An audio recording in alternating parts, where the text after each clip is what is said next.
Hold on. Was the internet wrong? I just read Rising of the Shield Hero Volume 1 and it was good.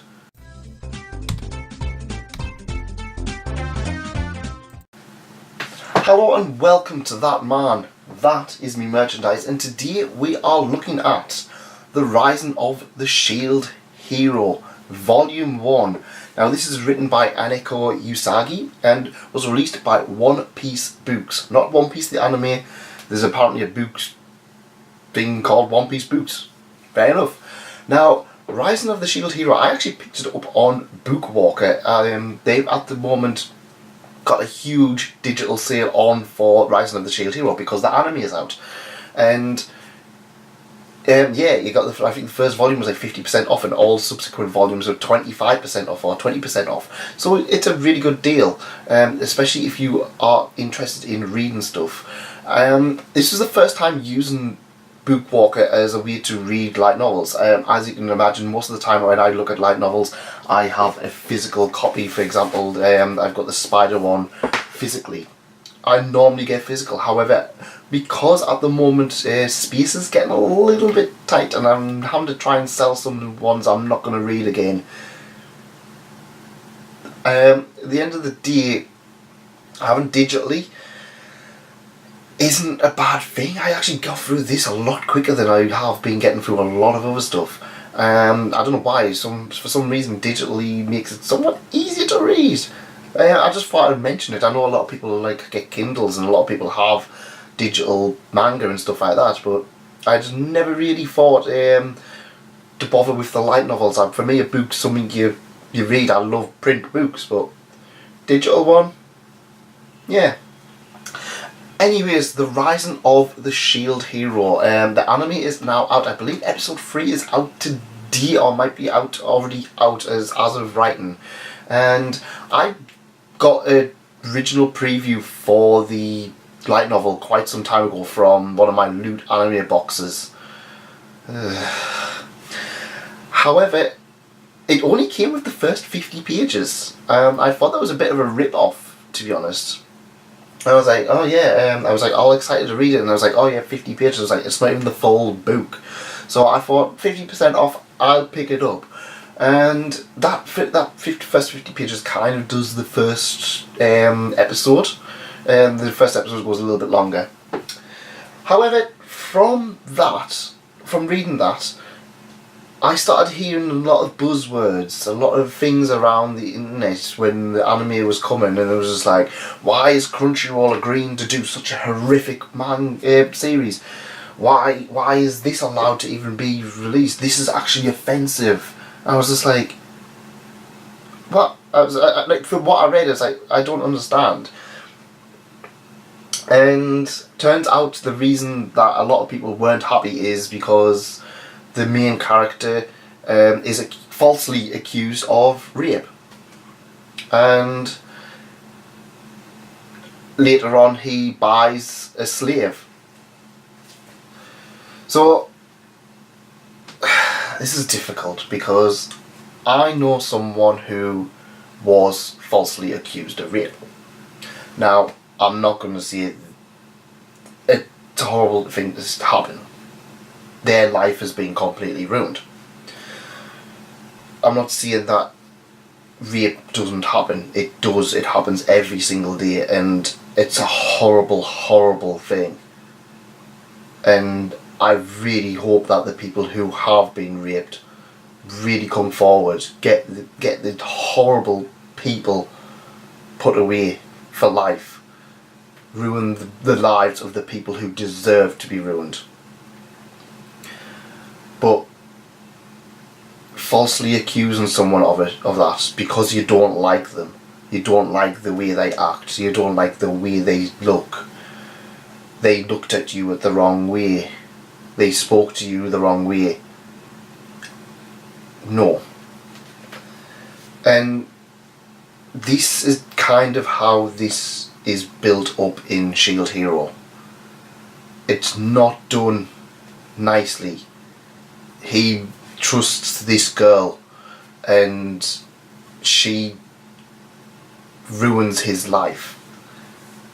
to the point that he can't trust people anymore. And as I know someone who has been accused of it, that really did strike a chord with me. I know that that lad who was falsely accused has had his life ruined. But on the other hand, the question is, should this have been put in a light novel? Yeah. Honestly, I don't see why it shouldn't have been. One of the questions was, should it have been skirted over? No. At the end of the day, it's something that does happen. It has happened many times in the past. Like I said, I'm not going against anybody who's genuinely had it, but there is some very minority of people who will use that. And this is the villain of the piece. She is straight away put as the villain who does that. She's a villain for a lot of the rest of the at least for the rest of the first volume. So at the end of the day, I kind of agree. I don't have any issue with it being in here. So I've kind of went on a bit of a tangent. So The Rising of the Shield Heroes tells a story of this young man, bit of a shut-in, who reads a book, and it tells the story of the spear hero, the bow hero, the other hero, I can't remember the other one, I think it's like I can't remember what it is off the top of my head, and the shield hero. However, the shield hero's all information is blank, and then he is sucked into the book, into this fantasy isekai world. Yeah, it's an isekai, another one, and he turns out he is the shield hero. Now, the shield hero is a person with massive defensive stats.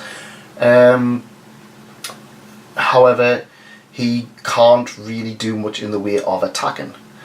So he's taken into this alternate world, and then it's thrust upon, along with all of the other heroes, because the other heroes are kind of taken from their worlds, which is like, it's alternate worlds all put into one. So they kind of are all told by the king that they need to do go kill off all of these monsters which appear every other week or every once a month or something like that. That's whenever the blood moon or whatever appears. It's not really hugely put into. And he, after like venturing with this initial girl who agrees, obviously he is branded a criminal, because of course that makes sense if you've been accused. Like you said, the rest of the world just completely turns on you. And he has to try and manage himself because he's got no attack power. He ends up having to try his best. He ends up coming up with tactics against some of these monsters. He ends up using some of the monsters against people, because like, he can't get hurt off them. His defense stats that high, but his attack is that bad. They're just like chomping on him, so he's just using them as weapons to kind of get his own way. And it's kind of interesting because he's branded as a villain, and he starts acting very villainous for about 50 or 60 pages. Afterwards, he starts acting very kind of like a rogue. He's kind of like, well, the world's turned on me, I'm going to turn on the world. It's like, I don't owe you any favours. You kind of turned on me as soon as something appeared. As soon as somebody said something, why should I help you? And because he has no attack power, he's given a proposition by a mysterious man. And that proposition is like, you can't attack. Why not buy a slave? And I'm not going to lie, I was really uncomfortable with the slave process on it. Especially in the light novel. The manga kind of skirts over it, the anime skirts over it a little bit, but because of the way he's being treated by this girl, he finds this young kid called Raphtalia, and he's very much, his opinion is like, well, she's dying if she's a slave. If I work her to death and she dies, well, she's a woman. And it's a disgusting way of looking at it. However, because he's been that warped from the way people have been treating him, he's slowly turning into the person that they claim he is. I mean, yeah, he's a sexual deviant, he's not, but he's like, yeah, if she dies and stuff like that, well, not my problem, she's a slave. However, he soon learns that this young girl, he soon begins to treat her like a surrogate daughter, and as things go on, it does start getting very heartwarming. Raphtalia is absolutely fantastic character, and I can easily see her being one of the characters that people absolutely fall in love with, because she's going to be the best girl of this season. I'm sorry, Emma. I'm sorry, Promised Neverland, other girls and stuff like that, but Raphtalia is going to be one of the best girls this season, easily.